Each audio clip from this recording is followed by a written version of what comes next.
Hello, everybody. So, as you can see, we're getting started a little bit early today. Unlike the usual 5-10 minutes late, today we're actually not only early, I've been streaming for the past 45 minutes. So,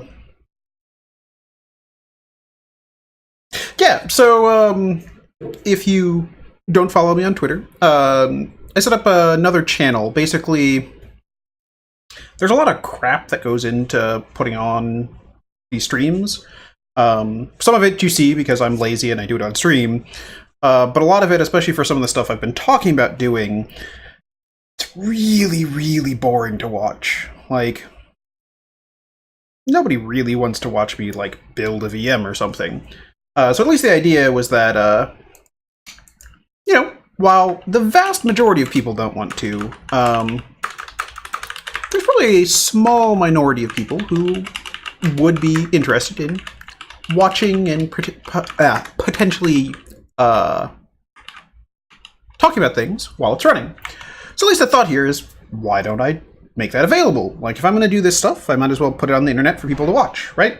So that's what I was doing for the past, since about a little after 6 today. I got that set up, and it was on the other channel. You can, if you go to this channel or on the Twitters, I posted a link to it, and I spent about 45 minutes building a VM. I managed to fail at it horribly the first time. It turns out Server 2016 now has an option to not give you Explorer, which is a little bit surprising that that's a default option on the standard version. But, who knows? So, that's all of that. Other than that, I guess things that are important are this coming Wednesday. Oh, and I can edit the overlay so it actually says this. Oh, I don't even have text there. But this Wednesday, which is, what is this Wednesday? The 26th. I know I said last week that I'd probably be streaming for it, but after thinking about it more, it doesn't really make that much sense to stream if I'm going to have to cut it short and deal with all of that. So, the next time we're going to do one of these streams is going to be 8/2. So, not this Monday, but the... So this Wednesday, I'll be gone. I'm leaving first thing in the morning for Vegas, so I don't think it's worth putting on a short stream when, especially since hopefully we'll get through all the rest of this Skylake stuff tonight and not really have much to talk about on Wednesday. And then on Monday, I'm still going to be in Vegas. I take a red eye back Monday night, and I'm not going to try and deal with streaming on a laptop from Vegas over crappy hotel Wi-Fi. Instead, we're just going to skip that one too. Now, one thing I'd been kind of excited about was that next Wednesday, the plan had been to start off with what I've been calling the history of bugs, or history of Windows bugs. Which is basically start with Windows 95, get it fully patched, get it all up to date, let's go find a bug in it.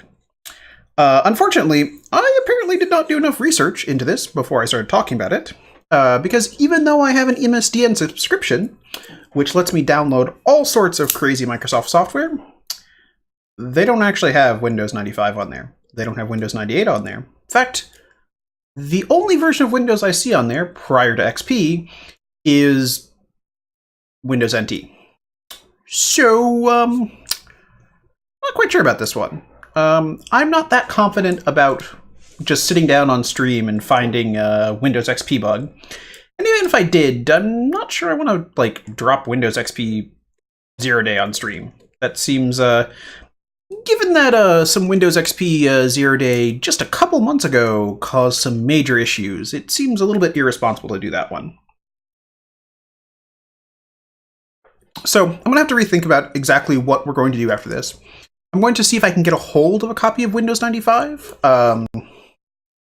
Preferably one that is not pirated, because even if it might be technically legal, because I've owned several Windows 95 licenses over the years, if Microsoft gets unhappy about it, yeah, I'm not even going to be able to fight that. Their lawyers are much, much, much, much, much better than my lawyers, who are basically non-existent, and I don't even want to get into that fight.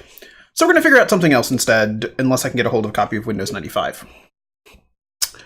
Other than that, so the backup plan right now is going to be taking a look at some, basically do some, what people have been calling junk hacking. So take a random piece of hardware, let's take a look at the software underneath it. There's some Logitech stuff that a couple people have been talking about recently, so that's the backup plan. Hopefully we're going to get the Windows 95 stuff to work, though. But what about today? So today we're going to be hopefully wrapping up the last of this CPU errata stuff. So if you remember, last week we finally managed to make it work with assembly. We wrote some assembly, well, we ripped some assembly out of OCaml, we got it to run. The problem is that it's kind of unclear exactly what's going on with it, and it's definitely not the simplest version of this. So we're going to have to take that, we're going to mess with it, we're going to try and get a minimal test case for it. Once that's done, we're going to do some scripting with Binary Ninja to try and write a script which will detect if a given binary has the set of conditions in it necessary to actually trigger this bug. Hello, Jafra. So, with that said, let's jump into that. And we're, now that I've finished giving all those introductions, we're just about hitting the 7 o'clock mark when I had intended to do this. Oh. Projects, SKL 150, we're going into the test2 directory. And so for people who weren't around or don't remember, just to refresh everyone's memory, we have this threads.asm file. Delete this, which is the actual loop that caused everything. So we can break this up into several pieces. We have this starting bit up here, which is the like a prologue we wrote for each of our threads. We've then got the start of our loop, 5 different blocks which make up the actual code that's doing stuff, and then we jump back to the start. And then we've got a little bit of code at the bottom here to do other stuff. And so what we managed to trigger last week was a rather perplexing situation. We actually end up with our PC right here in the middle of this test RSI, which actually gets interpreted, because we're in the middle of an instruction, as a, crap, what's the word I'm looking for? It gets interpreted as a divide by memory address. The memory address is just a null byte, so there's nothing there to divide by. We get to divide by 0 and it crashes. So, one thing that's worth noting is that my work computer is actually a Kaby Lake processor. So the one we're using here is a Skylake. So cat, what is it? Proc CPU info. So the machine I'm using right now for our testing, it's a Skylake.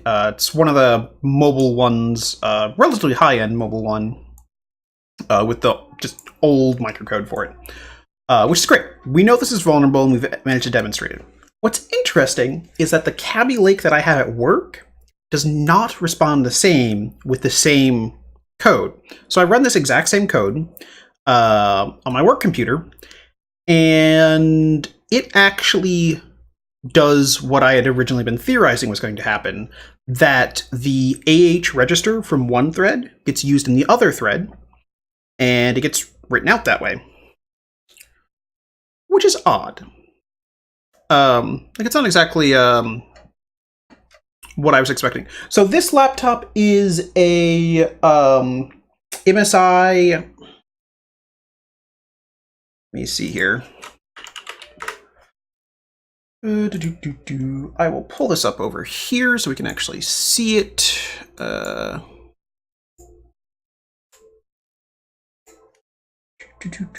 Swapping windows here. There we go. So this is a... I always forget which one it is. It's the thin version of theirs, which I... Actually, what am I doing? I have it right here. It's a GS63. So it's...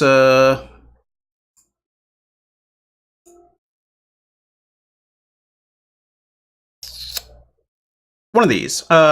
Basically, I got it about a year ago. It's basically exactly what I want. It's a relatively high-end laptop with plenty of battery life. It has a real video card in it. I can do real things with it. And it wasn't stupidly expensive, at least when I got it. So, yeah, that's what I use. That's what I use for a lot of the CTF stuff that I play in when I'm not streaming them. For that, I use a big desktop. Why 99% of assembly is for Intel and 1% is for ARM. Even in school, when I asked about AMD, the teacher says nobody does assembly in AMD. So, Intel and AMD use the same opcodes, with a few exceptions. But almost any executable that you create for Intel is going to be the exact same thing as for AMD. There's a few differences, but they're mostly performance related. That AMD is slightly more efficient with certain instructions as opposed to Intel. So, for example, the desktops that I'm using to stream from is actually using a AMD 8-core processor, or 6 or 8 core, because AMD pushed for more cores earlier than Intel did. So this desktop's actually several years old now. The opcodes are exactly the same on Intel and AMD. There's a few exceptions to that. Actually, while I'm saying that, we can actually pull up AMD processor manual. I can switch back over so we can see this. But yeah, the AMD 64 processor manual, the opcodes are actually almost entirely identical. I don't remember, there's a couple things that are different, but I can't remember exactly what they are. But if you're interested, both Intel and x86 put out, or Intel and AMD put out these great processor manuals. So this one right here is 600 pages long. It's the AMD one. The Intel version is even longer. Intel processor manual. Like, they've divided it up over several volumes. The full version of it is just shy of 5,000 pages. They're massive manuals. They tell you most of what you'd want to know about what's going on in your processor. Personally, I find the Intel manuals better when I know what I'm looking for. I want to know what exactly is a move keyword R13 RDI going to do. Or if I look at, like, if I'm disassembling something and I see an instruction that a single instruction that I don't know, the Intel manuals are great for that, because I can come in here and I can say, okay, oops, that's not what I wanted to do. I can come in here and it'll tell me how exactly do the general purpose registers look, and they're going to have pages and pages and pages on that. Or, if I get down here, I want to know all about a specific instruction. Where are they? No, I'm going to use the other one. So they also have these broken out. Volume 2 is the one that has the actual individual opcodes. But if I want to know, sure, what is a CVT SI2SD instruction doing? Because I'm sure I've got that memorized. And the answer is Intel breaks out with pseudocode. Here is exactly what that instruction is doing. Here are the different exceptions it can throw, things like that. Here's the different ways it can encode it. Whereas the AMD version is going to say something like, of course, this is probably going to be one of the instructions that AMD doesn't support, isn't it? Yep, that's one of the ones that AMD... It's in one of the extensions that AMD does not support. But for the AMD instructions, those tend to be more of... Oh, did I already go past the instructions? Come on. Oh. Is this not the instruction reference? I think this is what I want. Sure. No, this is not what I want. In any case, the oh, here it is. I want the general purpose and system instructions. So the AMD manual is more, I kind of want to say high level. Like, they give me a block of text that explains what it's doing, and that's usually a little bit easier for me to understand, as opposed to the Intel version is telling me precisely what's going on, but it's a little harder to read because they're telling me precisely what's going on. The AMD is kind of easier to read and understand. At least that's the way that I see it. So I like to use the Intel manual when I need to find out one instruction. I like to use the AMD manual when I have no idea what's going on, and I need to understand something when I'm kind of way in out of my depth. So that answered Bad Byte's question. Why don't we see the vast majority of these instructions? It's because most compilers don't output them, except in very specific cases. So if we take a look at what these instructions look like, so like most of the time we're seeing things, we're using moves and ands and adds and things like that.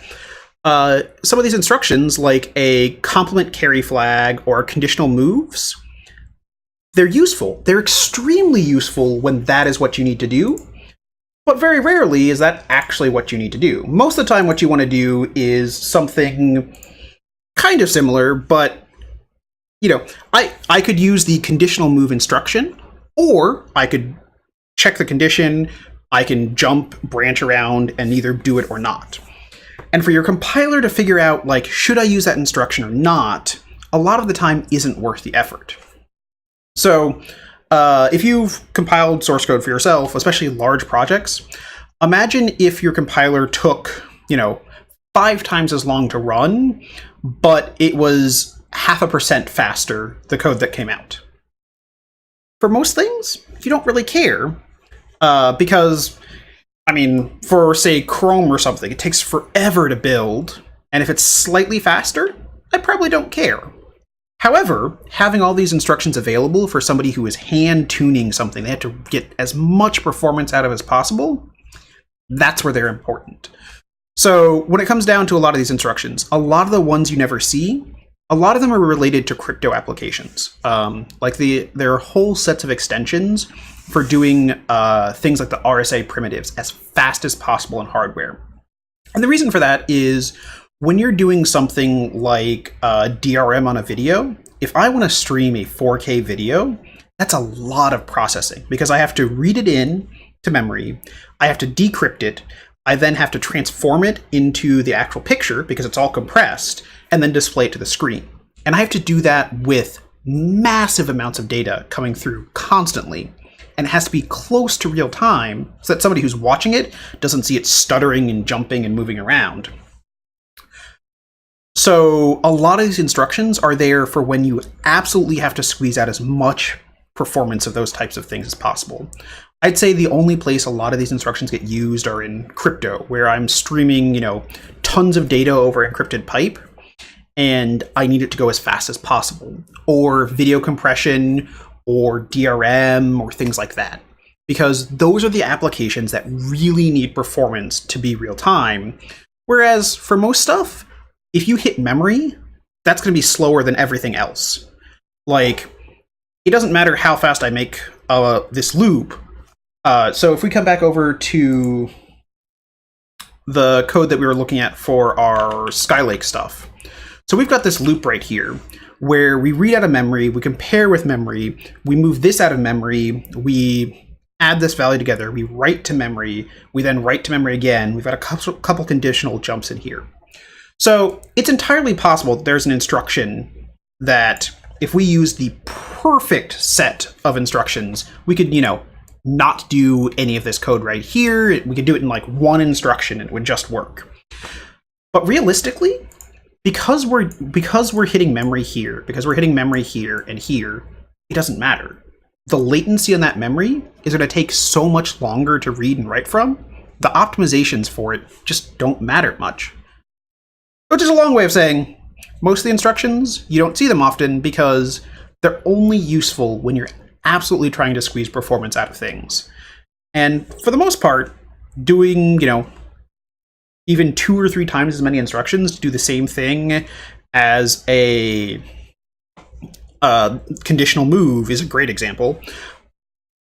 It's probably worthwhile to have a simpler compiler that you know is emitting the right thing, because you're not going into all these edge cases. You know that your compiler is doing the right thing. It's just the code might be a little bit slower. So hopefully that answered everybody's questions. So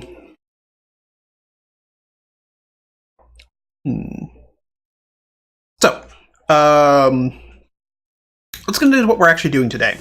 So the first thing we're going to do here is we're going to put together basically a fuzzer for this so we can help minimize this.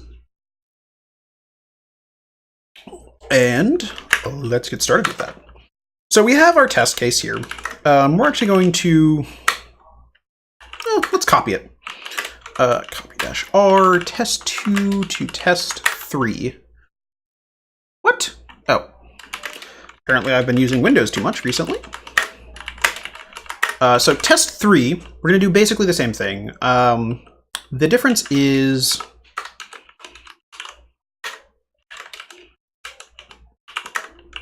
we're going to get rid of all of those. We're going to take this assembly file. And if we take a look at what this is going to do, let me think about this for a minute. There's a couple different ways we can do this. And I'm not sure what is going to be the best. Actually, let's start with doing this. SSH-X.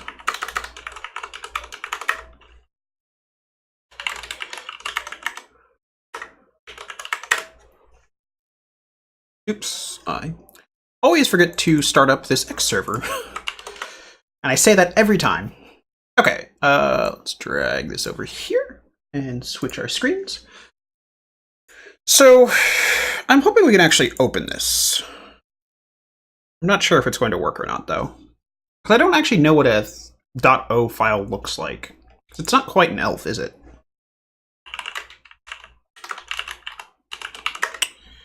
Oh, no, it's an ELF. So, in theory, Binary Ninja should be able to open this. And so what we're going to try and do here, and I don't know how well this is going to work, is I want to knock out everything that is not one of the instructions we care about. So we're going to still set up the same branch conditions. We're going to keep the same alignment. We're just going to knock out everything else. If I can ever get this to run.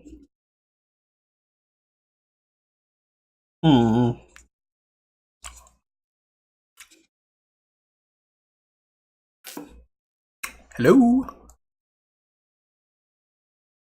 I guess maybe it does not like that at all.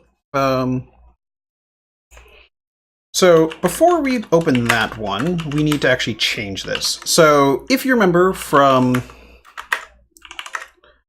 last week, when we actually had this running, so let's just demonstrate that this does indeed work. So what we should see over here, oh, you can't see that. What we should see, I've got this running here on the other side.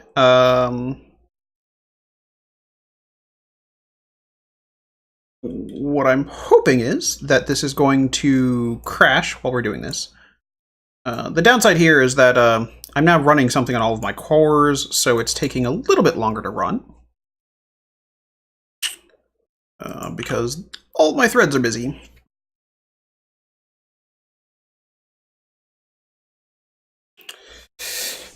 So here are our stuffs. So here's RDI. Are we ever changing RDI in our loop? We are not. So we should be able to safely come in here. I want to convert that instruction to NOPS. And then out of these, we want to load... RAX is loaded here, which is fine. We'll load RAX once. And then after that, we don't care at all. So R12 is loaded way up there, and RBP...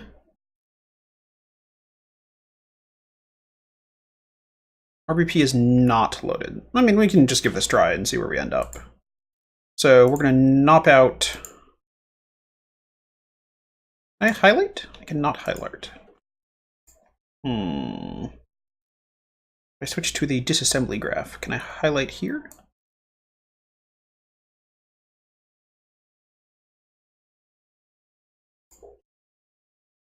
Ugh. Okay, I can do it this way. We're going to nop. Nop. And so what we're doing here is we want to keep the same alignment. Ideally, we want to end up with the same alignment so that if that matters, we're going to end up in the same spot. At least that's the hope here. We're just coming through here. We're knopping all of this out. Nop, nop, nop, nop, nop, nop, nop, nop, nop.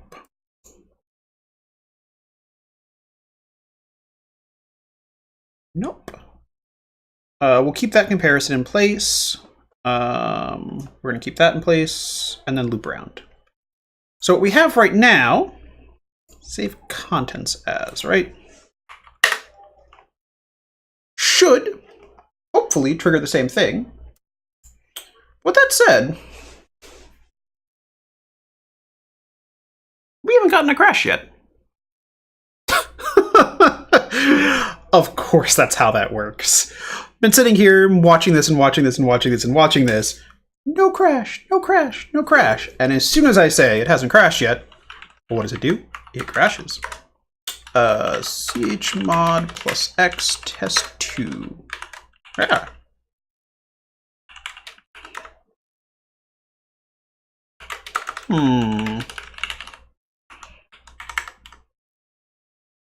Okay. Not quite sure how that happened.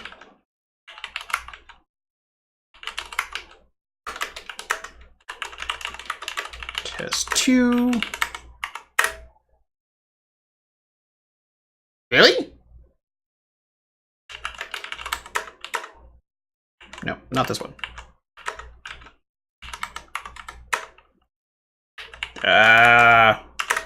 Computers are hard. Okay. So we are reading from RDI here. Did we not load RDI? Whoops. Okay, we're going to discard this then. We're going to rebuild this.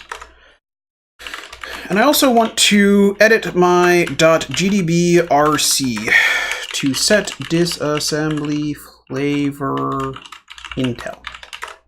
So we don't have to keep changing that. No, it's not GDBRC, is it? It's a GDB init, I think?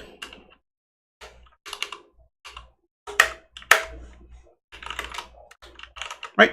Yeah, that's what I want to see. So where was I? We did that. We want to make again.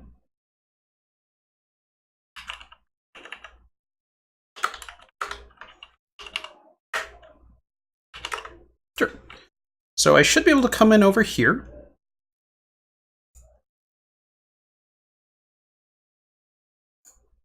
Oh, that's what I did. I went and I looked at it and I was like, oh, test 2. That's the second thing that we were working on, which is the newer one, right? No, of course it's not. So did I miss a question there? Is that what you were saying, Mikkel? I did not intend to miss a question. So I guess we want to leave this load because it's the only load we're doing, which is unfortunate, but I guess we're going to have to live with that. Convert that to nops. We're going to come through and we're going to nop all these out.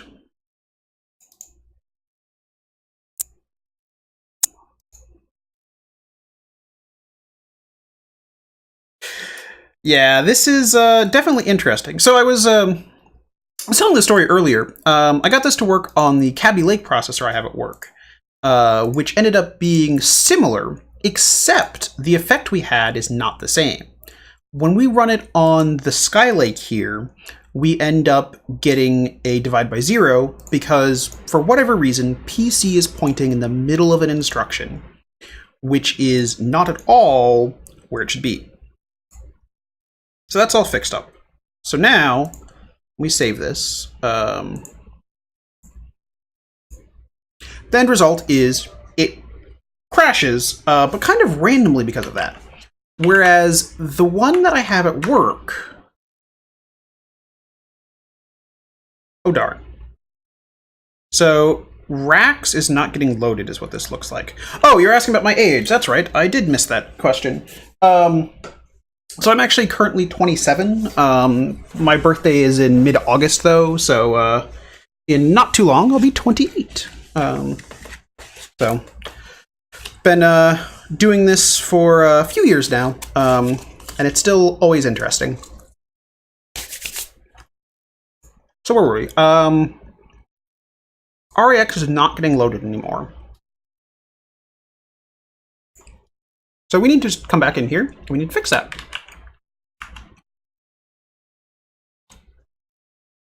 So REX is originally being loaded when we do a... Okay. I don't like that we're doing it this way, but we can fix that. So I want to assemble, pull this over here. This is going to be a move Rax keyword RDI. So we're just putting the same instruction back in there. I would be hesitant to call myself a master of this, namely because I've worked with people who make this look completely trivial. I've worked with a couple people who who can do assembly in their head for at least the basic stuff, which is just incredible to watch. Somebody who's like, well, I need to move, and we're going to change. I want to move REX to this memory address. So here's the hex bytes for that. And at least one of the guys I know, well, the story as I've heard it is that for about a year and a half, that 5,000-page Intel x86 manual, that was his bedtime reading. He would sit there every night for over a year. He'd just sit there and read 10 or 20 pages every night. Because, for one, it's very dry and slow reading, so it helped put him to sleep. And for two, he wanted to know it all. So, there are definitely people who are just scary good at this stuff.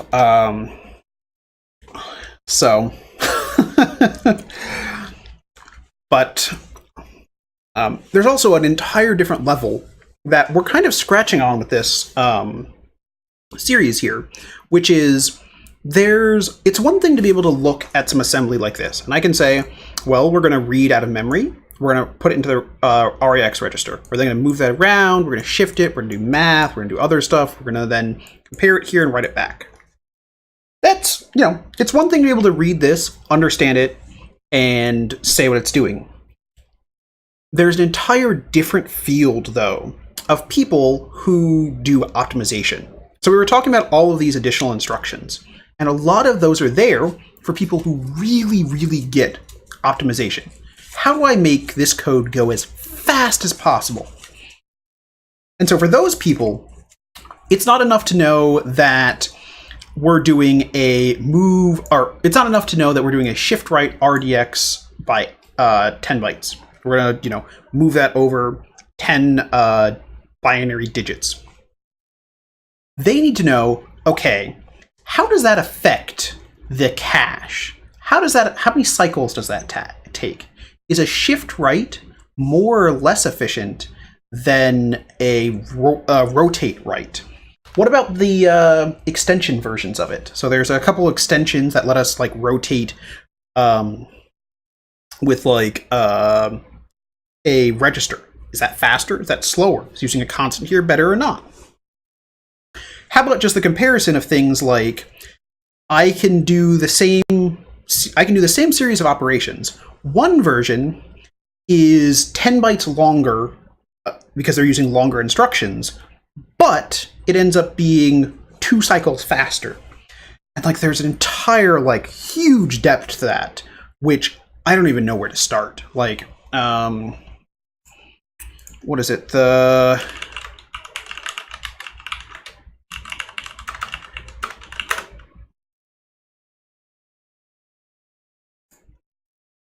So while I was researching this stuff, I was pointed to this right here. This is the Agner optimization stuff, which absolutely blows my mind.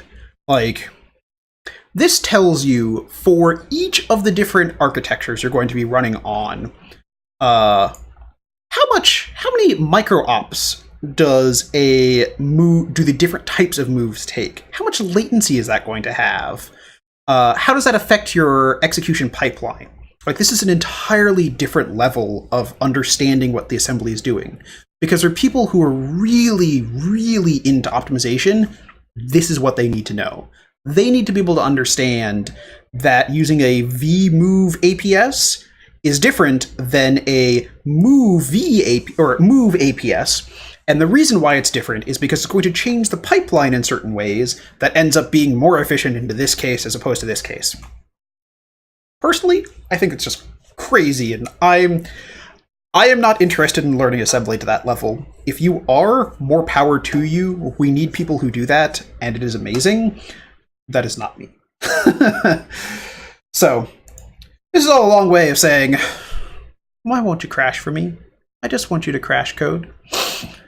The part that I'm interested in is I like to watch computer programs crash, preferably crash hard. It'd be super exciting if like this entire session died here because we killed something, but we haven't seen that one yet. So, I've been going around and around and around and talking about this, and one thing that I still haven't gotten to is on the Kaby Lake, what ends up happening is we're actually writing a different value here. We're actually swapping the value on 2 of the threads and writing it in here, which is causing a different kind of unload, which is really weird that they're acting so differently. I haven't investigated exactly why it's acting so differently on my work computer. There's a couple of different reasons that I could see that happening. The first and most obvious is it's because it's a Kaby Lake as opposed to a Sky Lake. However, it's also possible that on the setup we're looking at right now, this is a Ubuntu 16.04 installation running bare metal on my laptop that we're SSH'd into. Whereas for my work computer, it's still a Kaby Lake processor. I'm using Windows 10 with the Ubuntu whatever they ship for the Bash on Ubuntu stuff. Bash and Ubuntu on Windows. So, -A. So yeah, it's still Ubuntu 16.04, but it's running inside of Windows as opposed to running bare metal on the hardware. So it's possible that has something to do with it too. I don't know. I haven't really had enough time to go in and figure out exactly what the difference is. But it is exciting that that I've gotten it to crash now on multiple machines. I also had one of the guys that I went to school with back from my undergrad is currently doing some grad research, and he's getting, I think, his doctorate now, and trying to do all sorts of interesting research. And I've been going back and forth with him on Slack about this, trying to make sure, like, there's no reason for us to double up and both do the exact same research. We might as well share what we're doing so that there's not a whole bunch of wasted effort. But in any case, the point of this is I also worked with him and managed to get the code working on his machine too that he was testing on. So I have evidence, at least, that this works on lots of machines and is able to crash lots of machines, but I have yet to see that happen. This is a little disappointing, though. So what we did here is we went through and we knocked out a whole bunch of these instructions. And apparently, that mattered. The first and most obvious thing that I can think of is we went through and we knocked out this line of instructions right here. Right? So we still have the and. We got rid of, and then we got rid of this right here. The alignment's still the same, but we knocked everything else out. One thing that we had theorized last stream was that, so there were two theories that we talked about being important. One was that we needed the branch predictor to be in a certain state. So I am far from being an expert on how branch prediction on Intel processors work, but the short version, as far as I understand it, is modern processors are very, very, very fast. And certain operations are very, very expensive for them to do. So what they'll do in a lot of cases is they do this pipelining stuff. The instructions don't actually execute in the order that they're written here. Like, it does not go a move RAX RDI, move RDX RAX, shift. It won't necessarily do those all in the same order. Like a good example is this move RBP RDX, followed by LEA, followed by a not RBP, followed by a move RDI into memory. It does not, the processor doesn't need to do those in the same order. It's able to reorder them to be a little bit more efficient on its side, and it's completely transparent for us. One of the things that's important for that, though, is when we get to this jump equals. So if we get to this jump equals, and we know what R12 is, because we haven't touched R12, but we don't know what RBP is, there's apparently certain cases where it's more efficient to go down both branches. We're going to say, okay, you know what? We're going to go down both these at the same time, and when we figure out what RBP should have been, we're going to throw away whichever one we weren't using. And all of that is incredibly complicated. And that's about the extent of how much I understand about it, is that there are certain situations where the instructions that are on the side of a branch that aren't taken might be important to this bug. Because we don't actually know what's happening here. All we know is that if we put this exact set of instructions in there, it's going to crash.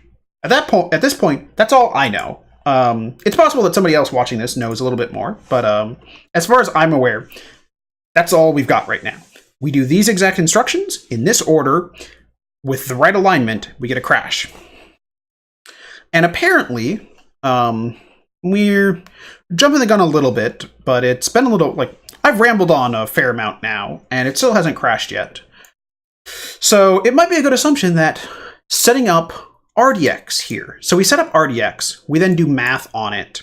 We use it to actually calculate, we don't use it to calculate what we're writing, but we do move it around. No, so we overwrite it again here.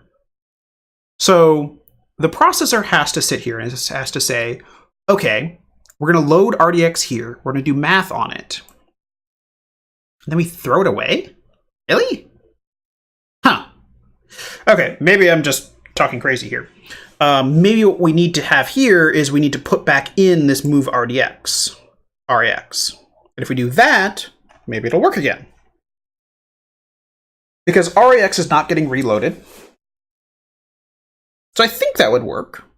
If I'm correct that the problem is that this is a branch predictor thing, and by getting rid of those, we're not triggering the same thing, then putting them back should end us up back where we wanted to be.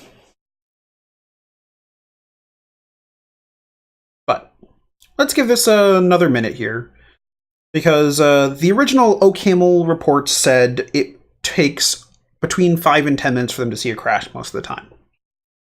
So we might as well let this keep running a little bit, because I think we've been at this about 7 minutes now. Because I think we started about 7:30 this run.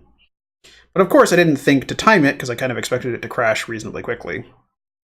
But let's give it a minute here and see if it's going to crash. So, since I've been rambling on so much here, and we're kind of just waiting, does anybody have any questions here? Like, if there's anything that you're not understanding, you're not quite following, any questions about the setup or anything, this is a great time to ask, because other than that, we're kind of just sitting here, and I'm going to keep rambling and talking about things that may or may not be interesting. While we're at it here, let's actually take a second. We're going to put our move back in here. So if we come back in here, we're going to patch this again. We're going to assemble, drag this window over here so we can see it again. So we want to put a move RDX RAX back in here. And the reason for that is because we load it up here, we then copy it over, and then we compare it. And now, I don't know if that's going to matter, but hopefully it does. So this is all back to where it was before. We're going to save this again as test 3 and let it go. So this is, actually, let's switch back over so we can all watch this together. So part of the plan here for this first part of the stream was to do a little bit of hand minimization and then switch to some automated minimization. But that's going to be a little bit tricky to do here, because it seems to be way more touchy than I thought it was going to be. My assumption had been that I'd be able to swap a whole bunch of stuff in and out and not have too much of a problem. But looking at this, it looks like it's a lot more touchy than that, that it's probably going to require us to have pretty specific instructions running through here. Which, I mean, it's not ideal, because the ideal situation is that it would just work and we wouldn't have to worry about it. But we can live with that. Okay, so we've now rolled over to 740, which I think is a good point to say it's probably not going to crash. So we're going to chmod plus x test 3. We're going to run test 3. So this is a version we put the move RDX RAX back in here. And I don't know if this is going to work or not. This is all still working off basically the same assumption that the branch predictor state is what's important here. That we need everything lined up in a specific way so that we end up with the same set of predictions happening that matter. With that said, we still don't have this stuff in here going on. So if we remember here, the state of RDX matters a lot for when we do this AND. And when it comes down to the branch predictor, it's not going to be able to figure out which way to go on this branch until after it's done all of this code. Because until it's done that code, RDX is still in use. Like, it's possible that like temporary registers are a thing, and I don't have the slightest clue how those are supposed to work. But my guess here is that until this instruction executes, it can't figure out what to do here. So it can't do this until it's already done with RDX. Now, again, that's completely talking out of my ass. Maybe it's able to do it, and processors are black magic, and they do incredible things. But let's let this run. So while we talk about that, while we let that run, the next part of the stream, because at this point, I'm just going to leave this as it is. Trying to minimize this looks like it's going to be incredibly complicated. So I think what we're going to do is we're going to look for other cases. So right now we have one case in the OCaml opt.opt binary where this thing comes up. The next step here is I'm going to take my binary ninja. I'm going to write a script for it that's going to open up a binary. It's then going to look for this stuff. The first thing we do is we scan through the binary, and we're going to say, oh, look, I found an instruction that's using AH. Then we're going to walk forward, and we're going to have to set it. It's going to have to be recursive so that we can handle both sides of this. Well, this is an unconditional jump, but when we come down here to a conditional jump, we're going to set up two different paths, and we're going to both say, okay, come back up here and keep walking, as well as go down the other branch and go that way. Basically, walk through for the next 64 instructions and say, oh, we got back to the same instruction. So now we know that's a loop. And we're going to have to watch for the use of the wide register too. And if both of those cases are true, then we're going to flag this function because, look at that, this matters. This is something that needs some manual review, and let's go take a look at it. And then we can do something like this, where we rip it out and we use it in just a simple test harness like this, hopefully in a way that causes a problem.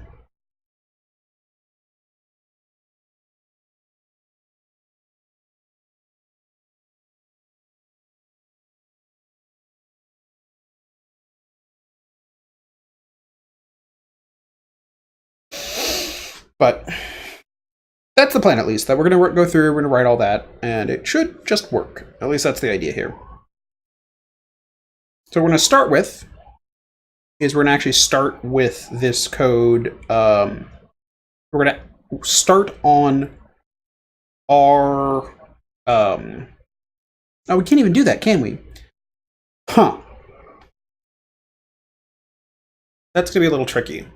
So if you noticed when I was opening this binary in Binary Ninja, we weren't able to actually process this binary.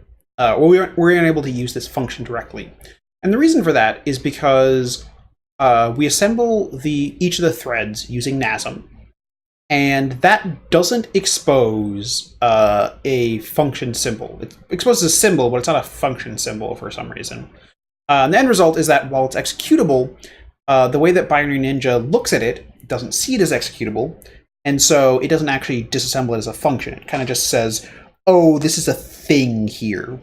And normally the way that it would figure that out is, so they do, what is it, the recursive descent stuff, I think, and it apparently does not currently support pthread to know that the, what is it, second argument is a function that's going to get called, so they don't actually start disassembling there too. And now a way we could get around that is we could actually call the function later on in our program, but I don't think that actually matters too much. So we've now broken the 5-minute mark of this one running. Well, roughly 5-minute mark. So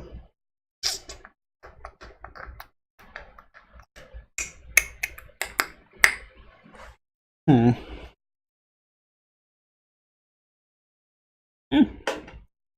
let's actually do that real quick.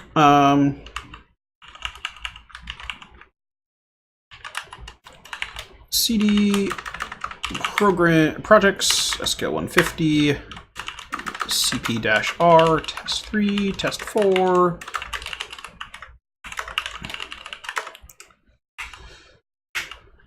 So we're in here, and I'm just going to call thread 1 with null. And the reason for that is by doing this, this test should have a symbol for, like it should actually disassemble thread 1 now. Actually disassemble the function. And so all that this matters is we're going to actually open this up now, and we want to detect that this condition right here, sorry, you can't see this, that this condition right here exists in our binary. So if we can do that, we can let this loose on a whole bunch of executables and see if we can find other cases too. Right now we have one example that works. We have this OCaml thing that we know does the thing. But we don't actually know if anything else does. So ideally, we'd figure that out and we'd be able to say, oh, look, here's another program that also exhibits the same behavior. Let's take a look at that too. So we're going to create a search.py. B is equal to, you know what? Projects test 4 Python-I.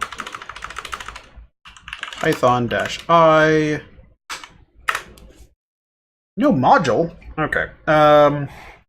Because I need to add export Python path is equal to downloads, binary ninja, Python, that. There we go.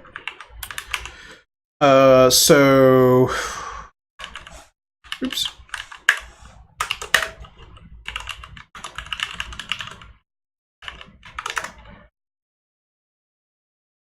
B is equal to binary. You know what? We're looking up the docs for this.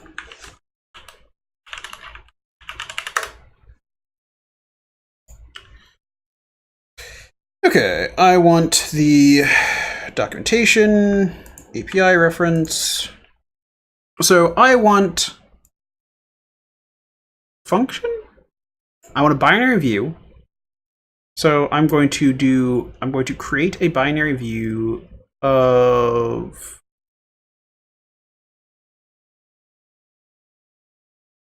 okay. BV is equal to binary view type. Do I have to do this? It's an elf. I know it's an elf. We're going to open, sure, test 4, or just test. We know we're in the right directory for this. And then I want to do a BV.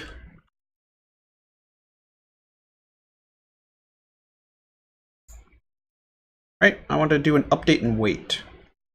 Right? Update analysis and wait. Update analysis and wait. And so the reason we're doing this is because when we first open the binary view, and it's actually going to return to us immediately. And it's going to go off and it's actually going to do all its processing in another thread. If we don't do this update and wait, we end up in a weird situation. So we have a BV here. I should save this. What? Oh.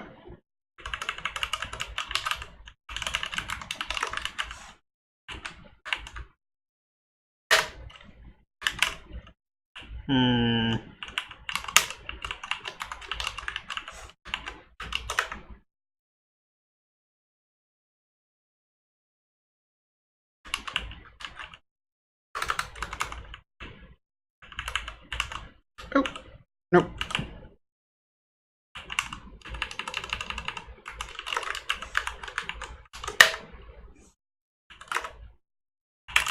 For I in BV and I. BV. I want functions, right?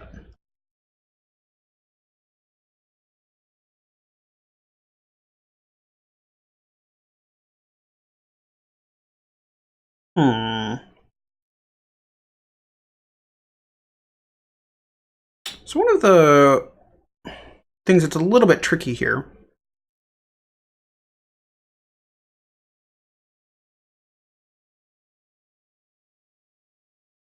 it's functions.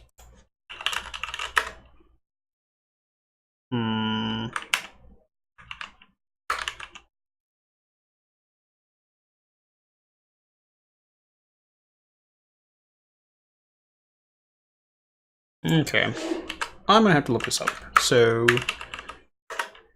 I have previously done some of this stuff.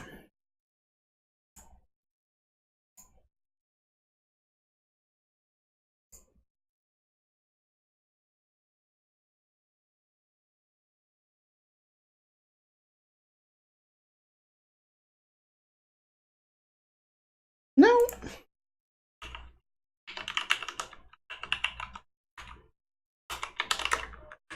Apparently this is right. Can I just not type? Okay, that's a thing. There we go. So for func in bb.functions,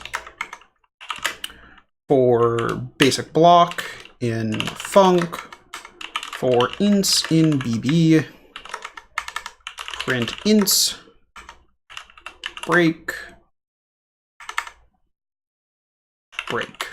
Yes, I know these are out of order. And we also want to set auto indent, so I'm not going crazy. So the first block, that looks about like what I want to see. And now I want a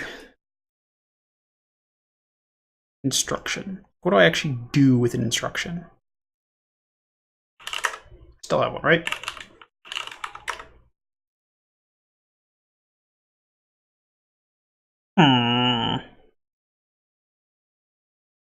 This is unfortunate.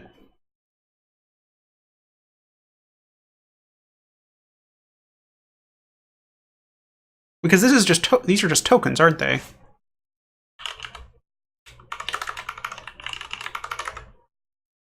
Tuple.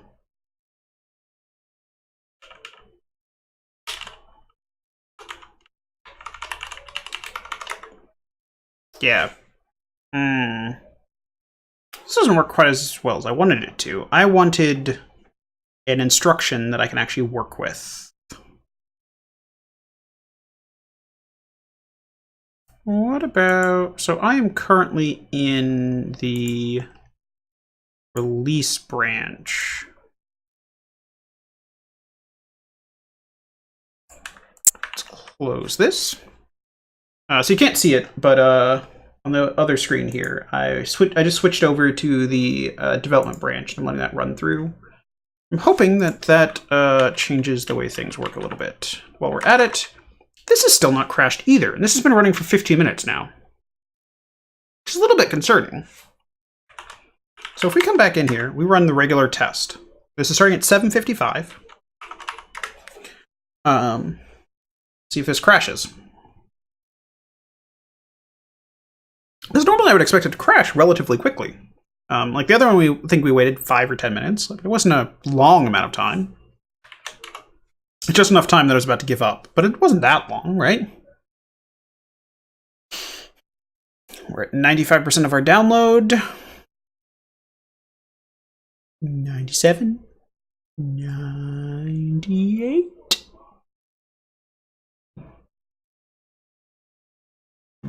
So one of the things that's really convenient about using Binary Ninja for a lot of this stuff is that it... yeah, let's discard it.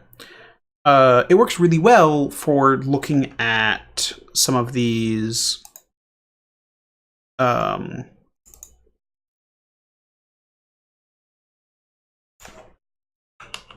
it works really well where I'm doing something kind of iterative like this. So, it still isn't doing what I wanted, though.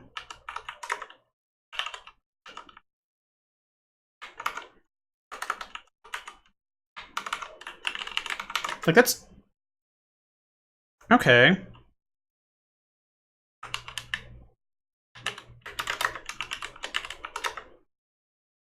Yeah, see? This is not what I want.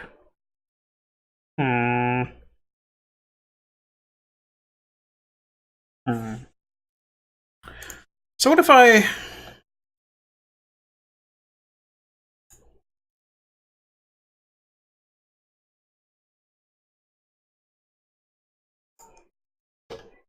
Okay, so we're going to switch this over so we can actually take a look at this.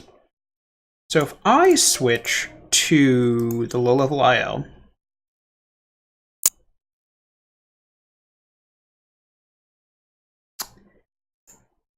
I can see that it's using AH here. Like, they keep the name the same.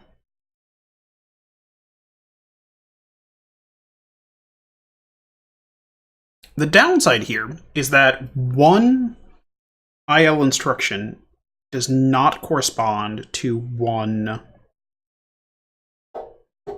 actual instruction.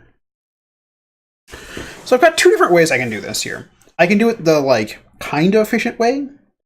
Well, so I have two options. One, I can leave it as just tokens here, and I can look at the tokens. So I know the first token is going to be a opcode. I can look at tokens I can look at the rest of the tokens, and I can say, oh, I need to grab this token from, like, but that's not quite where I want to be. Like, I can go through, I can compare the tokens, and I can say, this one is the one that I want.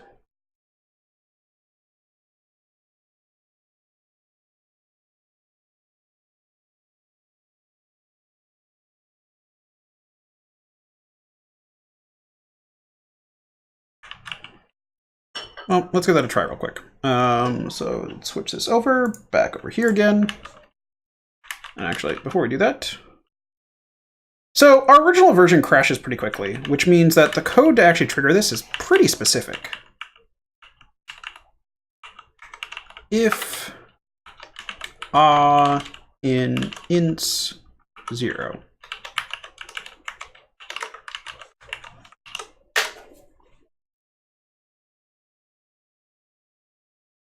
Huh.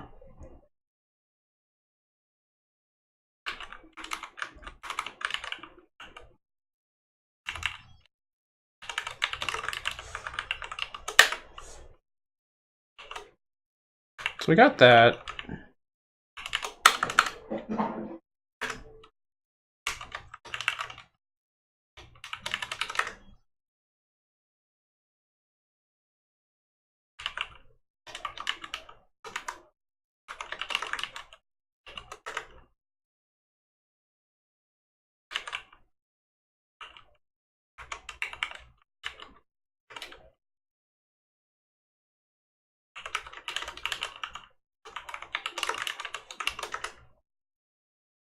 What? AH is totally in. Oh. Oh. Because these aren't just tokens. These are.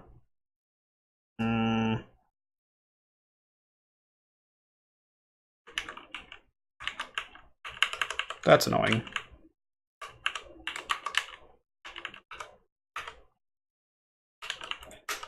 0, 0, 1, 2. Does a actual comparison like that work? Crap.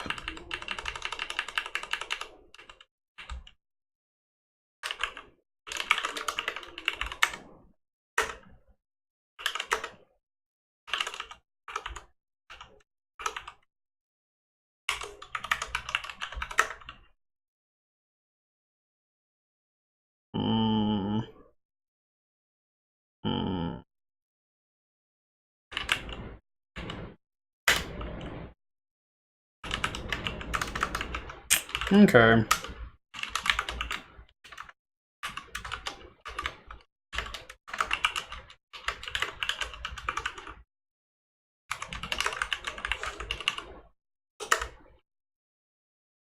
I hate that I'm doing it that way, but it totally works, so I can't complain too much. If in that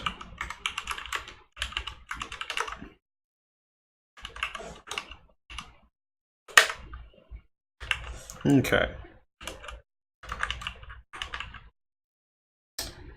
Hello, Alex.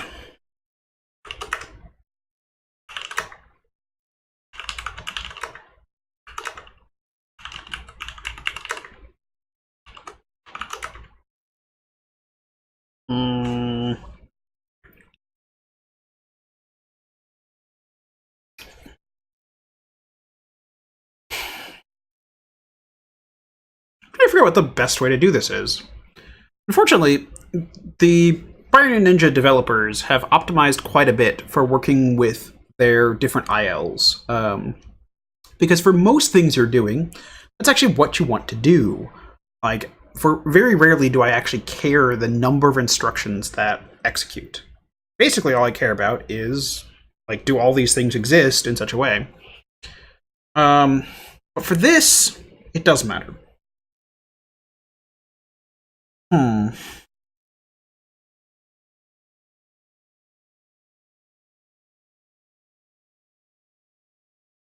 So ideally, I would get the...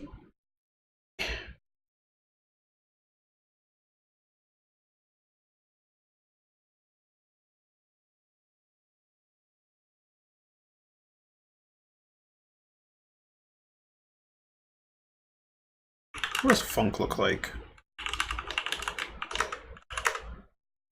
Okay, I can work with this. So I can get the basic block and the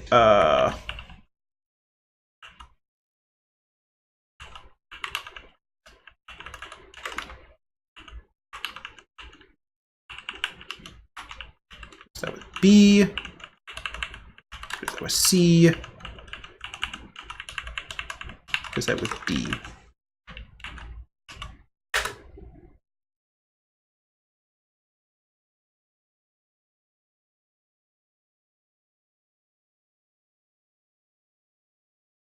So this still isn't what we wanted.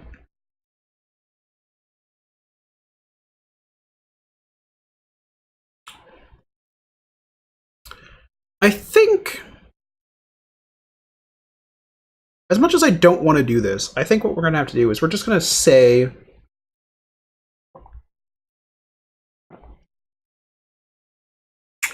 I think we're just going to have to switch to the low-level IL. And hope that doesn't cause too many problems. Because a low-level IL is much easier to work with. Because what we're going to want to do is we're going to need to walk forward after this. It's not going to be enough for us to say, start at this instruction, and like we need to be able to walk both sides of the tree. Like we need to walk through all that. And I don't know how to do that without using the low-level IL. So, func.low-level IL.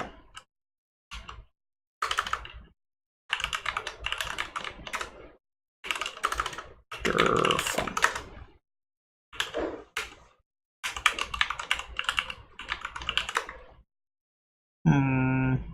Oh. There we go.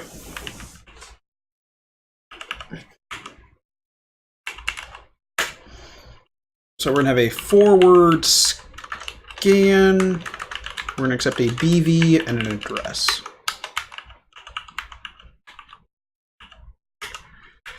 Low level IL.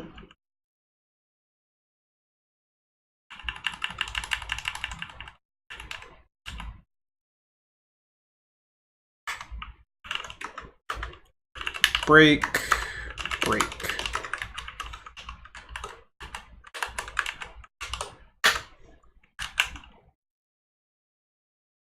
Oh.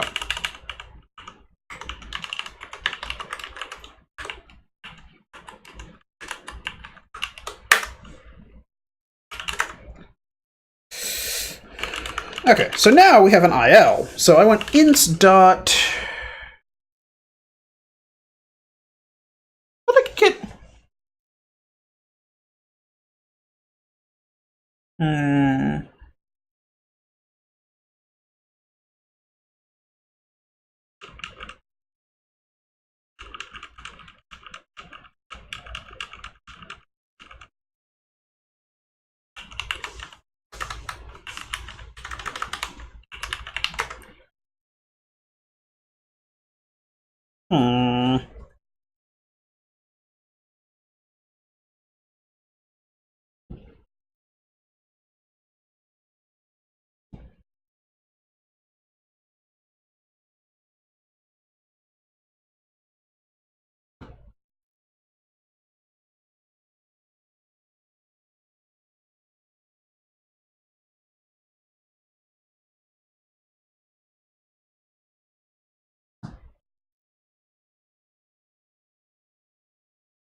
I do.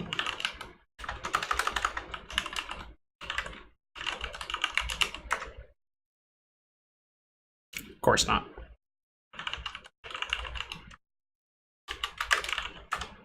Insta tokens 1.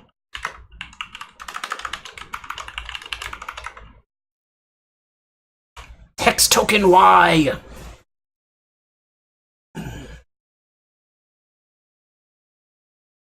So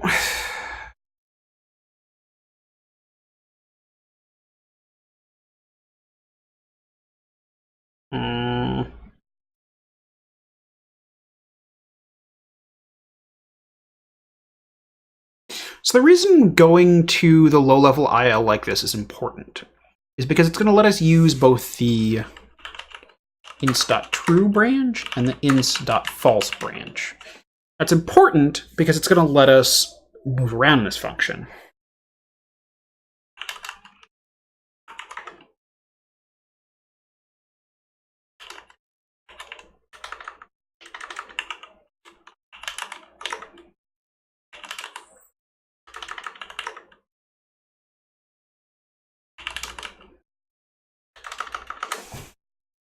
Ugh.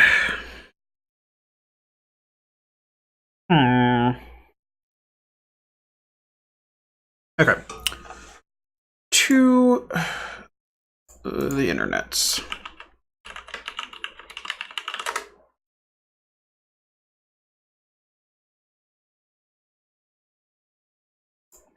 When all else fails, we're going to go look at Joss Watson's Byron and Ninja GitHub stuff because, you know, he probably does. He does lots and lots and lots of development on here. So we're just going to dig through here and try and figure out what are we supposed to be doing. That's not what I want at all.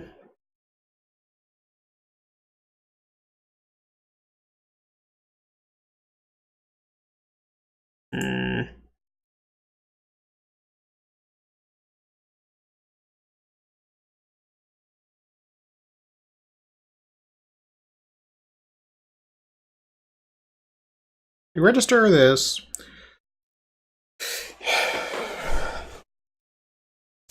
Fortunately, this is something that I do so rarely that I never stays in my short-term memory. To look it up every time.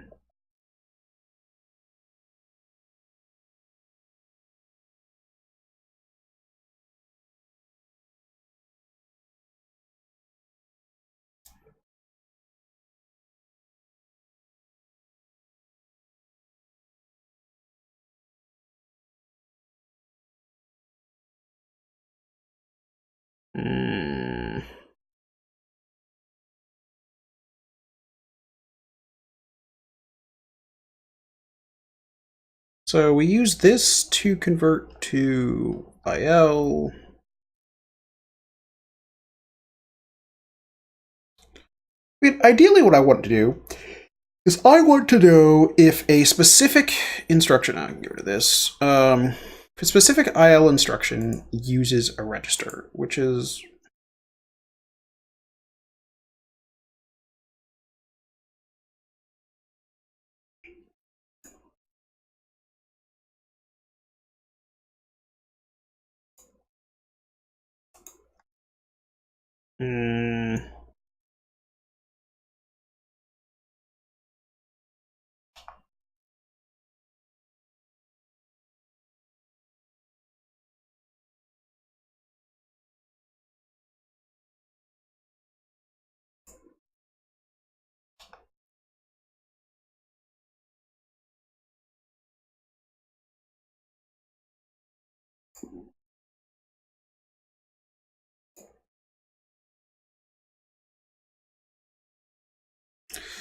I mean, ideally, all I want to know is which registers does this instruction touch?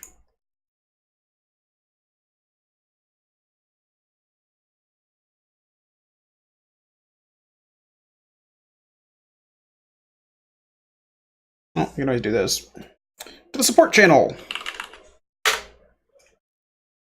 go Slack.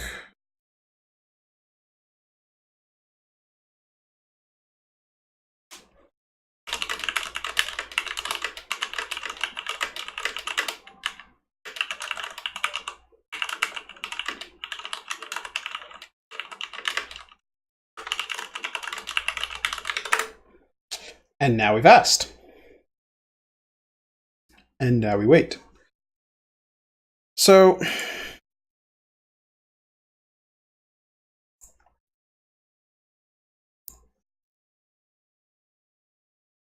trying to think of what the alternative here is, because what we're doing is a little on the obscure end.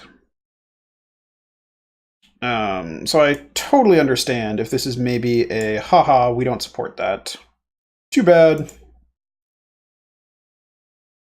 But we'll see. What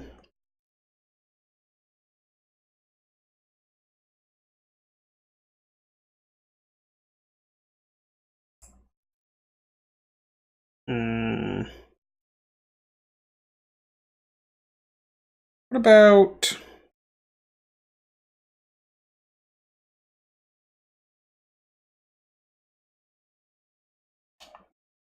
going back through this stuff, right? So he had this. I want...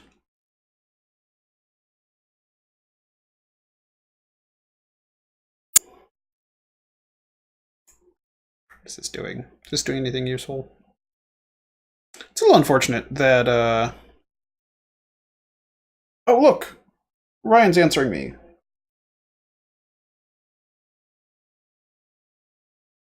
No, no, don't stop talking. Keep typing.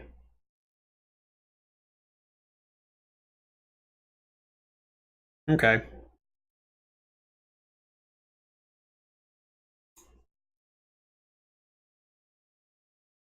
Well, this is unfortunate.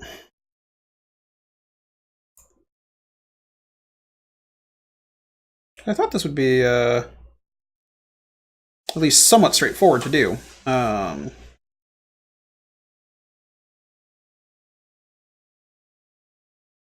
But it appears it is not as straightforward as I thought it was. I could have sworn that there was an easy way to do this, and I can't figure out what it is now.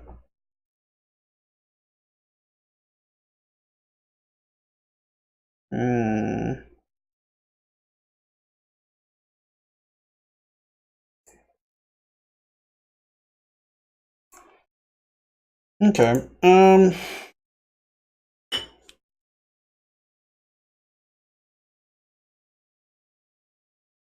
So what is...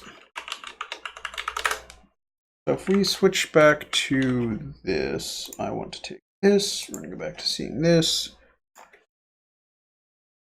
So we have our basic block.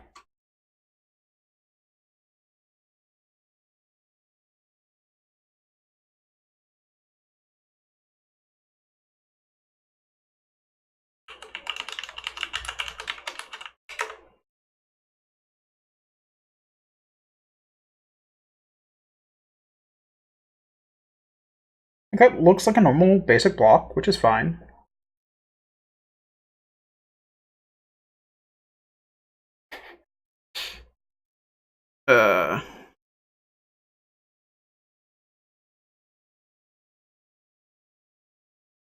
How do I do this in a way that isn't dumb?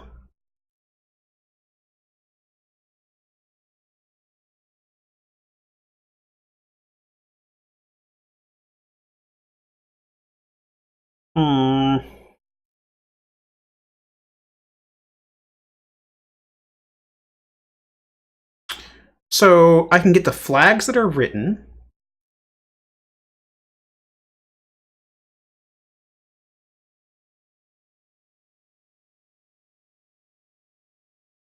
So at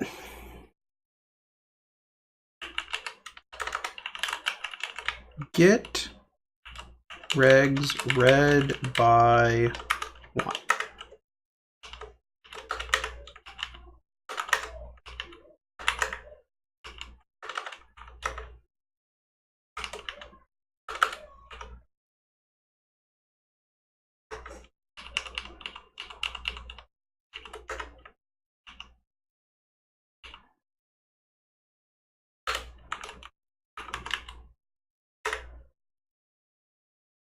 Okay, so that works.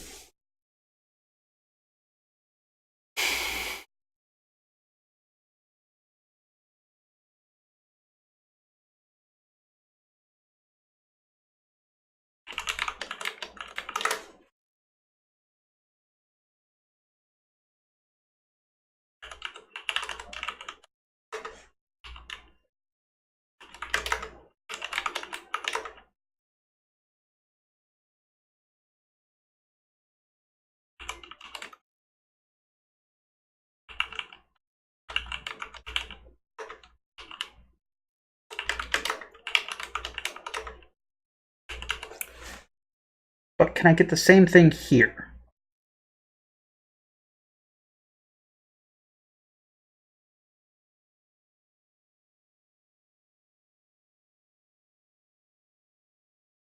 Okay, so I can't get the same thing here. I just don't think I can.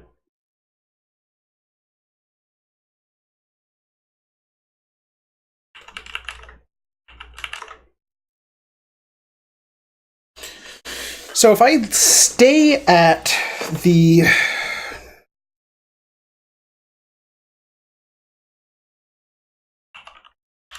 so I have a function here.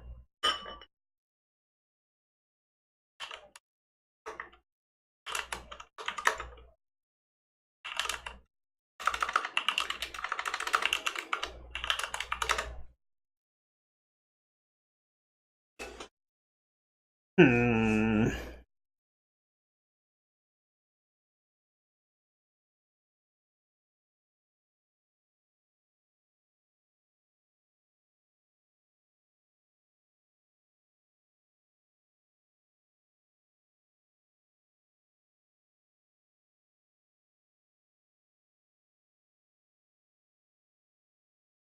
And just to make sure that this actually works the way that I think it works.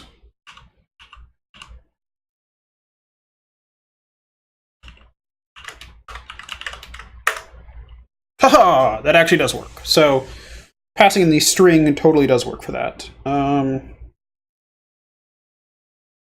Okay, I can live with that.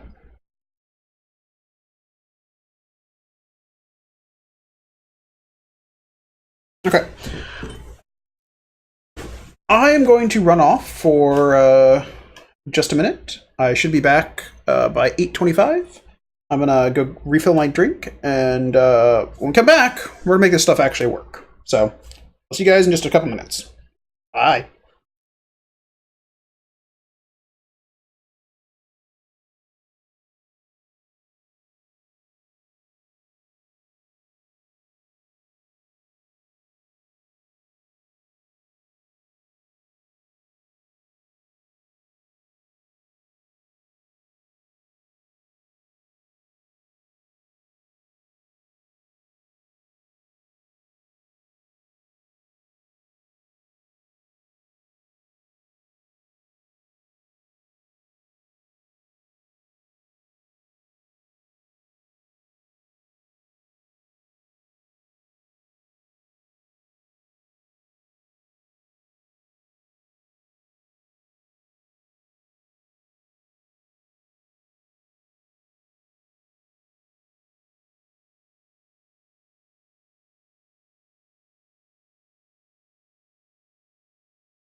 And I'm back. So, where were we? We had our script here. And we wanted to go through here. And now that I got up and I walked around a little bit and I thought about it some more, I realized that I'm doing this entirely wrong. We're doing this the way that I would do this with the new stuff, which is to walk through it this way. And that's not how we do this anymore. Well, it's not how we used to do this. The Binary Ninja developers have done a great job of optimizing for the low-level IL stuff. They want you to use it as much as possible because it's actually really great. And for most of the things you want to do, it's so much easier. But for what we want to do, you can't. So what do? Well, we can do... I have a function. I then do a func dot. So I can get the start address, func.start, which is hex func.start. And I can say, okay, here is the first address. What do we do there? And then I can use func dot get, I think there's, where is it? Sworn there was a get next instruction. That's unfortunate. How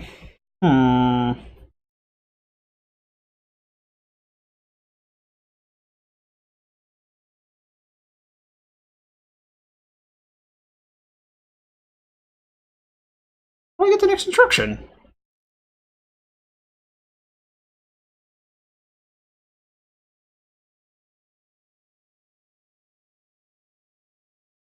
Okay, back to the documentation. So we have a function. We have a function.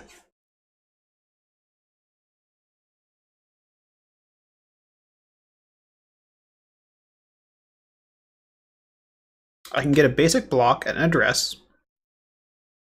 I can get... Can I not get a...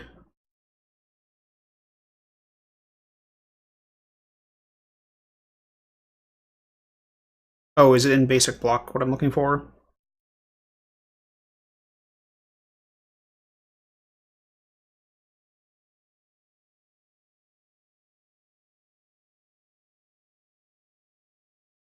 No?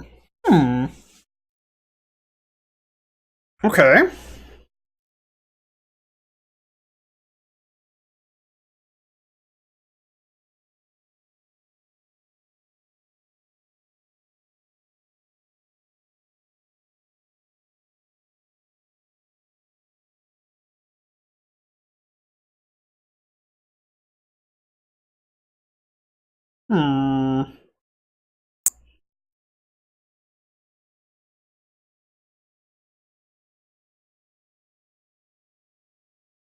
So I have a function.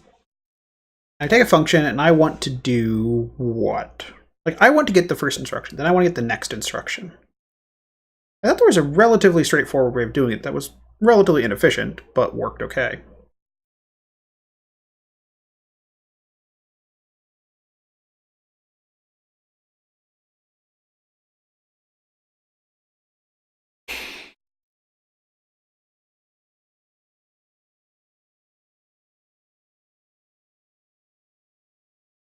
Oh, am I thinking about how to do this in IDA?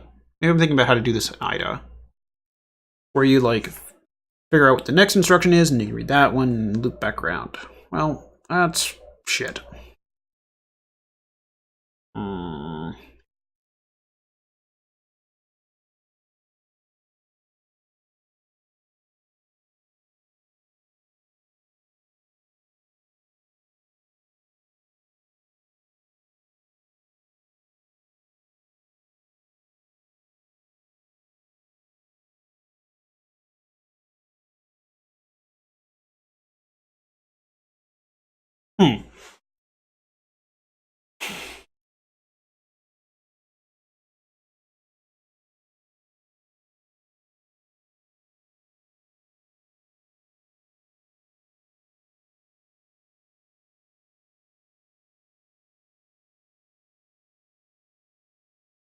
Well, let's go look at how we did. I mean, Trail of Bits. So, this is back a year and a half ago using... See, this is not what I want at all. I want to do this...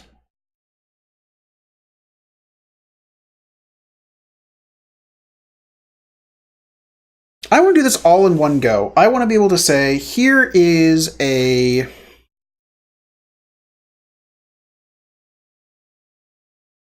I want to step through all these instructions, and I want to say, is this a...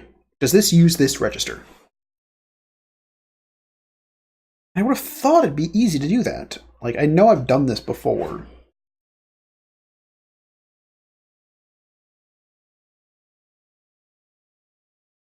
Apparently, when I've done it before, though, I must have been doing something hacky or awful, or they've since removed what I used to do that.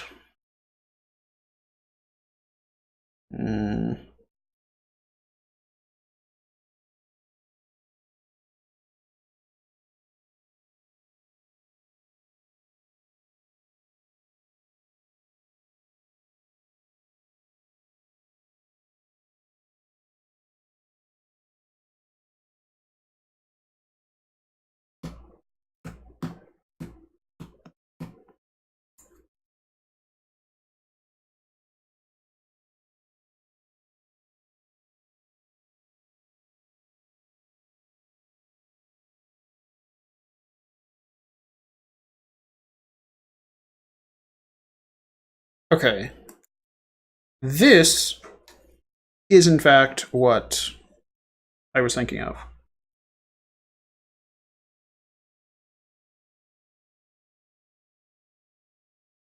So by using both of these, I think I can do what I wanted.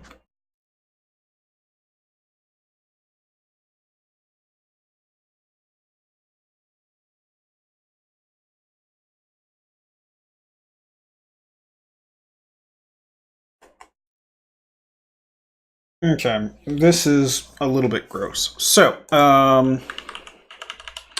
for function in functions, forward scan bv comma func.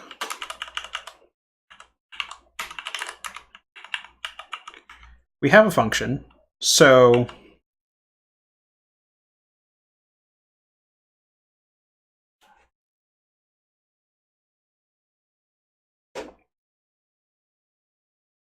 what's the easiest way to do this?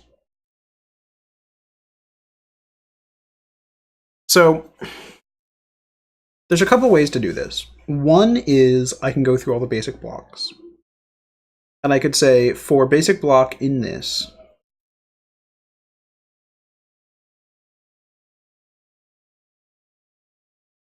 yeah, I can just do it that way. For basic block in func, for instruction in basic block, do I still have this? Print dir ints break break break.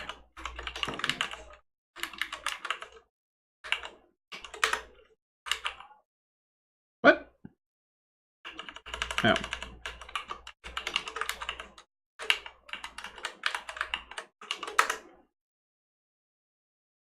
Right. Wrap.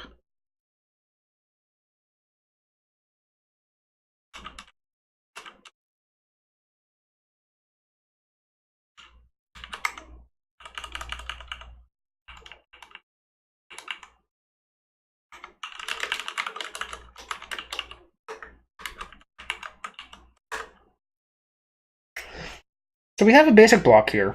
We know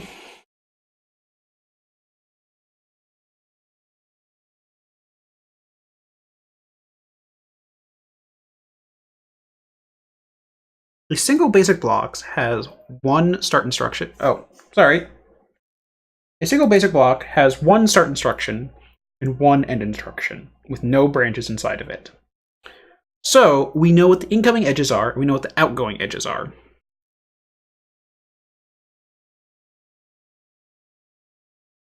It has a start and it has an end.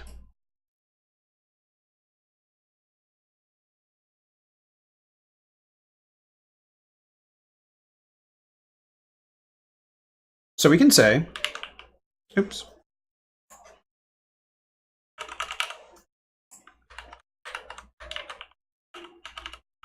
That extra space is killing me.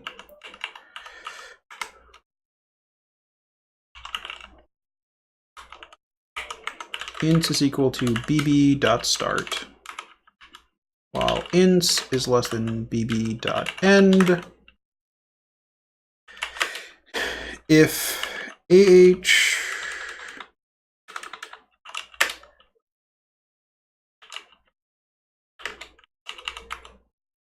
no. Shorts in shorts, if short in func dot, and how did we do this? So to get RSP, to know that RSP was the one we were using.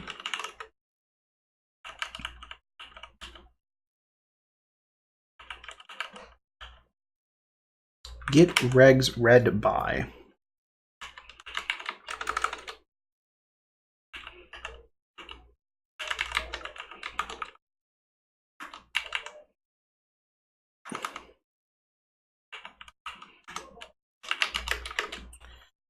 Func.get regs read by instruction plus func.get regs written by instruction. So regs now has the full set of registers being read or written. And so I can say for short in shorts, if short in regs, print out hex instruction.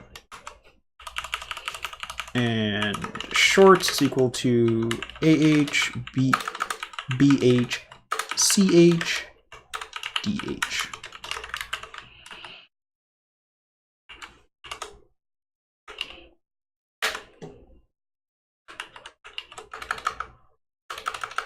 We've gone from being close to efficient to slow. It's unfortunate. What a shit. Because we're hitting this so hard.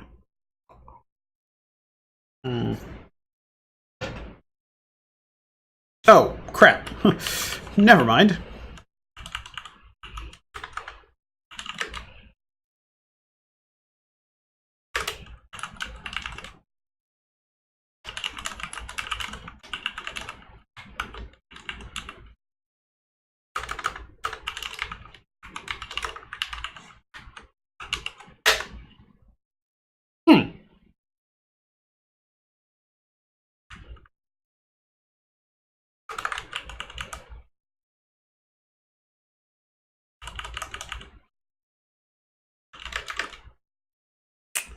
Oh.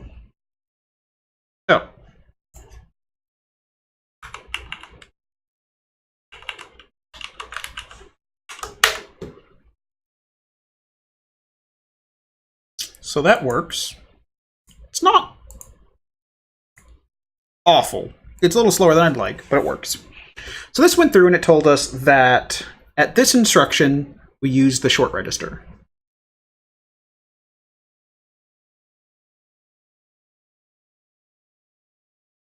So now we need to basically do what we were doing before, but we now need to do the walking.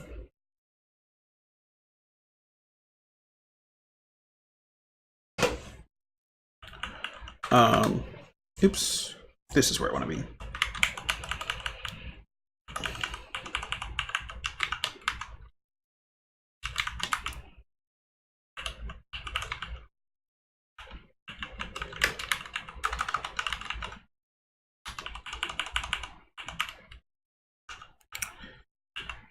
So what we're doing here is we're setting up a dictionary now. So instead of it being a list of things we're going to go through, it's a dictionary, because this lets us then look up which registers do we need to find. In shorts.keys. So this should still work. And we're going to have a def forward scan. We still need our BV. We don't need our function, though, do we? Do we need our function?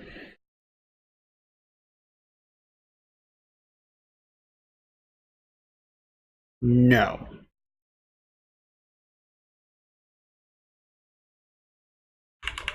We need our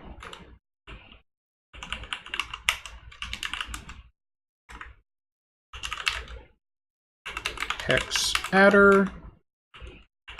So that we're just going to do this for now because this lets me actually think about what we're doing. Forward walk bv comma ints. Okay. So when we start, we have a starting address to start at.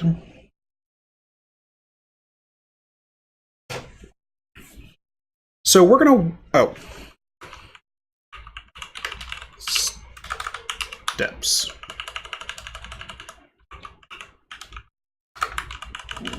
Steps is equal to 0 to start with. So we want to make sure that steps is always less than 64. While steps is less than 64.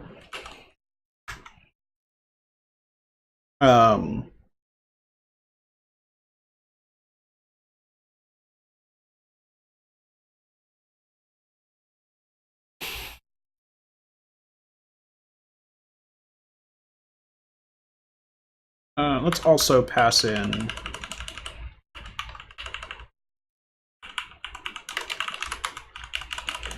I don't think we really need to pass this in, but I also don't think adding an additional argument costs very much in Python. So we're also going to pass in what short register we're triggering it on, so we're able to more easily figure out which one we need to read from or write to. So we're going to do the exact same thing we did before, with a twist.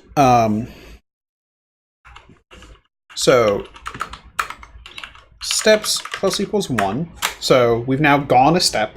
When we go a step, we're going to say for every step, we want to go. Let's take this code right here.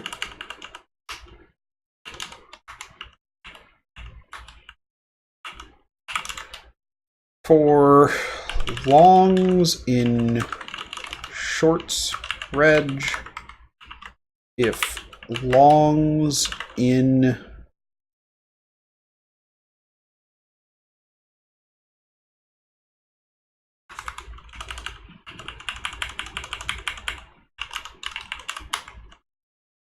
regs print hex adder. So we're doing basically the same thing we were doing before. We want to say, for this instruction, do we read or write from one of the long registers? So for AH, do we read or write from EAX or RAX? Seems relatively straightforward. Now we need to step forward by a instruction. And how do I do this?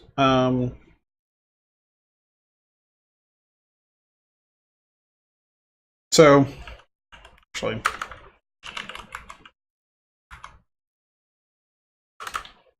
print hex bb dot end.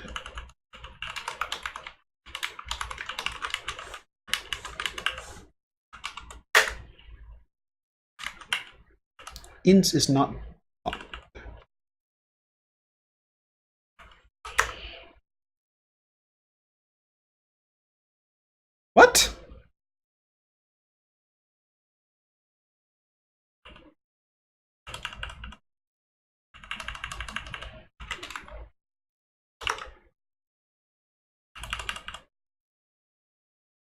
Oh.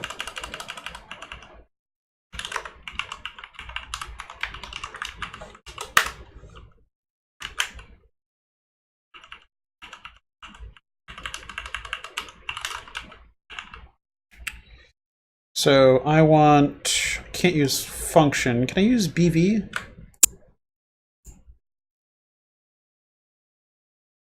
Yes, I can do func bv.get basic blocks at adder.end.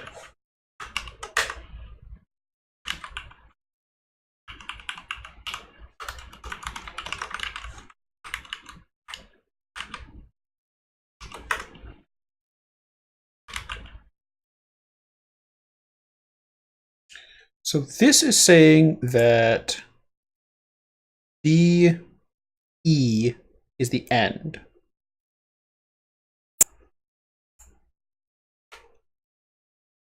Which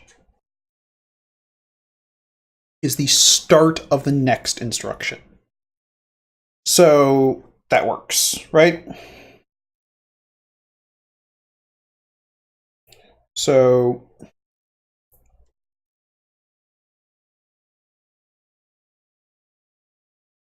and we can also do where's a basic block?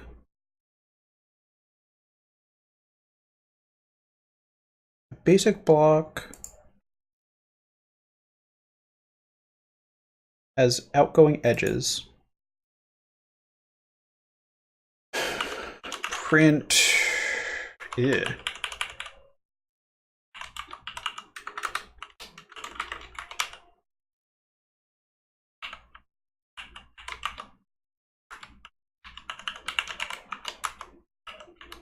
bb.outgoing edges.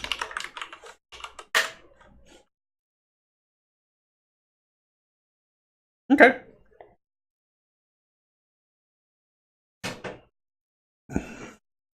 So basically what we're going to do here is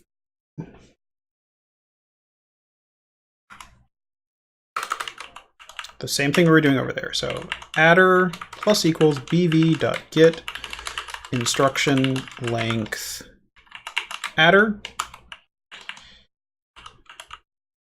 If adder is greater than or equal to bb.end,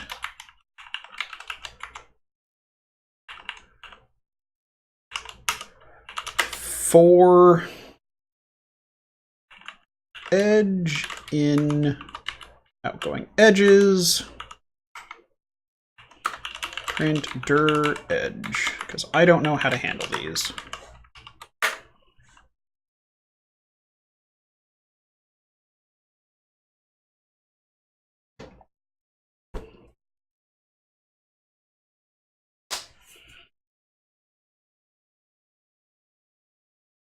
Interesting.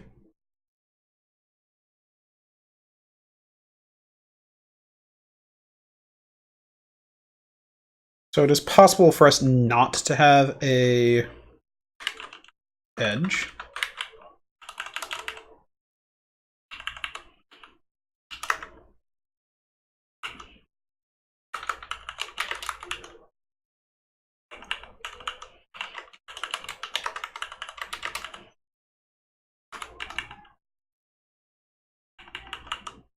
If not, bb's return bb is equal to bb's 0.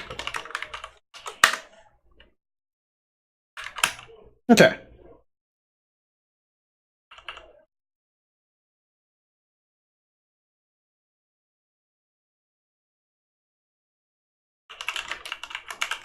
Edge.target, and hopefully this is going to be super simple. Damn it.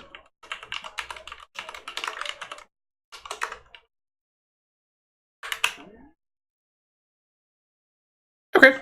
It's a block. I can live with a block. We also care about our start.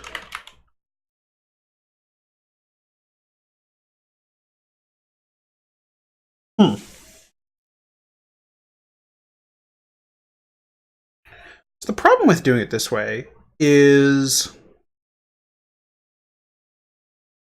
we also have to pass in a lot more arguments.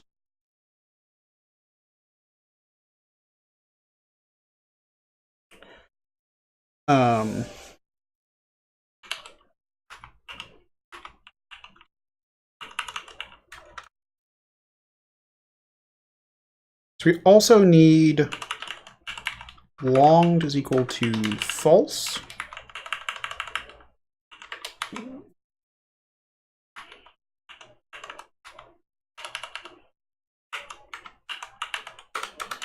Longed is equal to true. So now we're saying that if our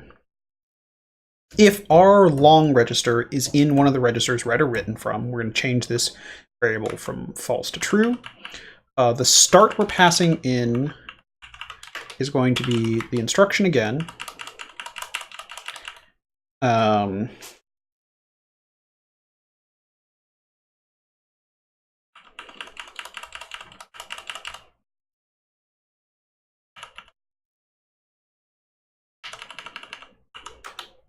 The last thing we're going to do here is if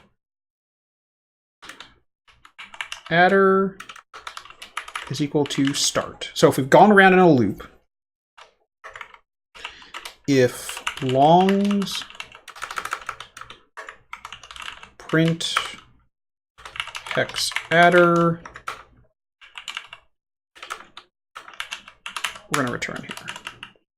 And so the reason we're doing this is once this goes all the way around in a loop,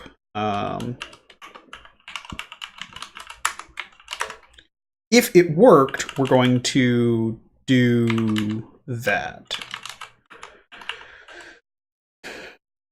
And we're going to call forward walk with BV. The address we start with is edge.target.start. The register is the same reg. The start is the same start.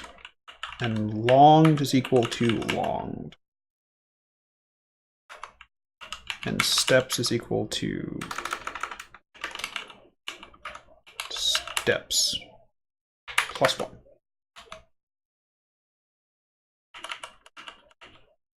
Right, we're going to move this up here. If all this works, right? Oops, we are printing out way too much stuff.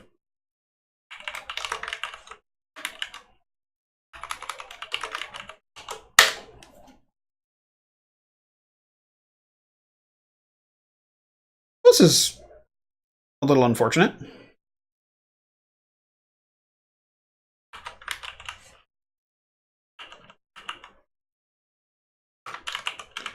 Analyzed is equal to this. If start in analyzed return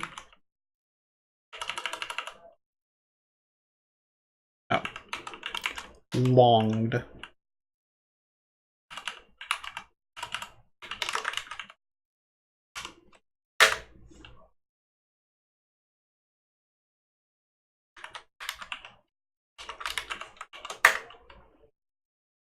Okay. If start in analyzed, we're going to bail out.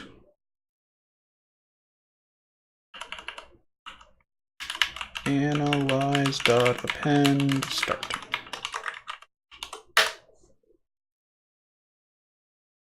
That I can live with. Not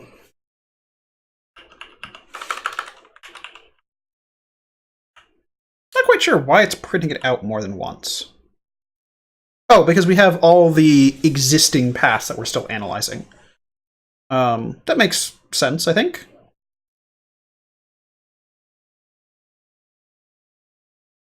Okay, so this works. The only other thing to do is define analyze bin. This is a file name it accepts.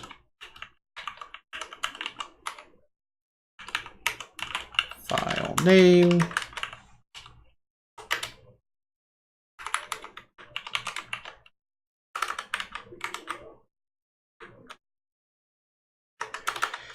if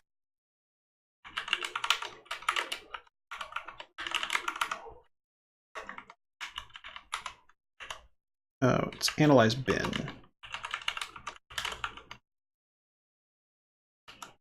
sys.argv1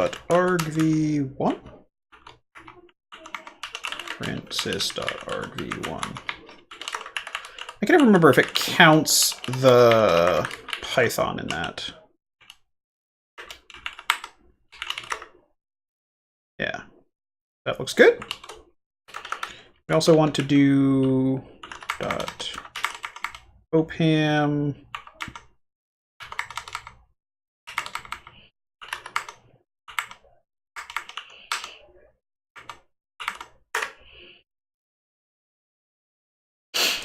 So this is trying on the big OCaml opt, which I kind of expect to take a long time, because even just opening this thing in Binary Ninja took many, many minutes.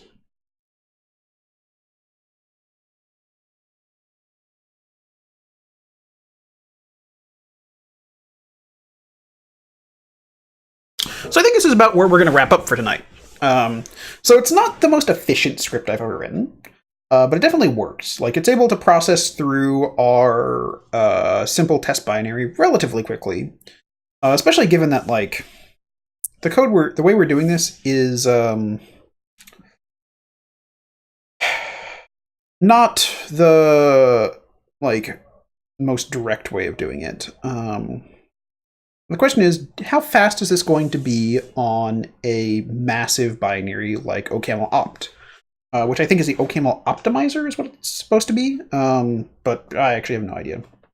And so this OCaml opt.opt is actually the OCaml executable that we get all our crashes in when we're looking at the original stuff, when we're running the original OCaml code. So, assuming that the script works, and it wasn't just some fluke due to how we wrote our first thing, this should spit out the address of our AH usage whenever it gets around to actually getting there.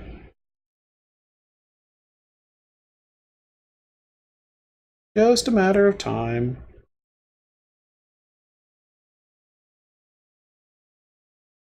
So, like I said, I'm gonna let this run. I kind of expect it to finish up, but I think we're basically gonna call it an evening now, and I think this is actually gonna be the last of the episodes on this bug, because while this is interesting, and we found some interesting stuff with it, I'm getting kind of bored with it. I think a lot of people are too. So we're gonna kind of call it a day here. And ideally, this is going to finish up. I'll be able to post some results on it. I plan on running this against a whole bunch of binaries and seeing what falls out. I don't have huge expectations for it, but it doesn't make a ton of sense to do that on stream, given that it's going to, it's just sitting here and waiting. So if I find results, I will definitely post them to the Twitters. I'll also talk about them next time we get around to streaming. Going forward, this Wednesday, I mentioned this at the start, I'm not going to stream. It will be a short stream anyway, and I think it's better just to go to Vegas. I'll see people in Vegas. It'll be great. If you're going to DEF CON, feel free to message me on Twitter or something and say hi. I'm going to be there all weekend. I get in Thursday morning. I'm going to have to try and get things organized pretty well. I want to, there's a talk, one of the talks that I really want to see is actually Thursday afternoon. Who is it? Matt Swish is giving a talk on Ethereum smart contracts. And that's one of the more interesting topics that I saw looking through the DEF CON talks list. So I'm definitely going to try and make that. It's going to be a little bit tight with my flight. I want to get checked in, get all my stuff down, and then actually have to go buy a pass and get in. So we'll see how it works out. But that's my goal, is to go see that talk. Other than that, I'll be hanging around all weekend. It should be good. I'll still be in Vegas on Monday, so we're not going to stream on Monday. So the next stream is going to be next Wednesday, August 2nd. And At this point, I'm not entirely sure what the stream is going to be for that. Originally, we had been planning on doing going out and finding some Windows 95 bugs, but I can't find a legal version of Windows 95 right now to actually do that on. I'm gonna try a couple other avenues, see if I can get a hold of a copy of that. If I can and can get it running by that next Wednesday, we're gonna get it all up and running. We're gonna get it set up, and we're gonna see if we can find some Windows 95 zero-day, or if not zero-day, bugs in the latest version of Windows 95. Calling it a zero-day is kind of difficult, given that there's a decent chance somebody already found it, because I kind of expect we're gonna shove A's at ports instead of crash, but we'll see. If I can get that working, that's the plan for Wednesday. If I can't, I've got a mouse coming in the mail that I'm going to tear apart instead. By tear apart, I mean tear out the software for, because it's a mouse that has network connectivity built into it, which sounds like a terrible, terrible idea, and something that hopefully we'll be able to find some interesting behavior in. So that's a backup plan if the Windows 95 stuff doesn't pan out. We're going to do this mouse research for a little bit first. And, coming back from DEF CON, that sounds like the junk hacking stuff seems like a great way to go. So we'll see. But yeah, that's about all that I have for this evening now. If anybody has any questions or comments, feel free to message me. Leave a comment here, message me on Twitter, message me on Slack or something else. I'm always happy to hear from people who are watching who have questions or comments. And if you're going to be in Vegas for DEF CON, let me know. I would be glad to hang out for a little bit. So thanks everybody for tuning in. And hopefully in a relatively short amount of time, I'm going to have some results to post on Twitter from some of these binaries getting run. So thanks again, everybody, for tuning in again. And I will see you all in about a week. Bye, everybody.